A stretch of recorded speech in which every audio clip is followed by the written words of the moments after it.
Hello guys, welcome back to the Wizard. In this video, I'll show you how to use layer masks in PicsArt. So first step is to open PicsArt. Now come and tap on this plus icon here. Then after that, select all photos. Now I'll choose from my gallery from here. I'll choose gallery. So when I choose gallery, I'll scroll down this side, then look for that photo I want to be editing. So I want to be adding the layer mask on this photo. So I'll click on the stick. So the photo will be loaded up like this. Just need to close that. Right, so our photo has been loaded up. So to add the layer mask, scroll the side until you see mask over there. So when you see mask, you can choose from this mask. Okay, I've chosen that mask. So I can come and tap on settings. Then you can also increase or decrease the opacity. So I increase the opacity. Then I can reduce the hue like that.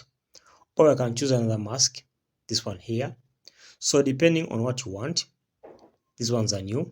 Okay, so when you're done editing and you're done choosing the mask that you want, okay, let me choose this one here. Okay, so when you're done editing, you can tap on this stick here. Then you can save your video from here. So you can save your picture from here. Then you find it in your gallery. Okay, so that's it guys. Thanks for watching. Until next time, we shall meet.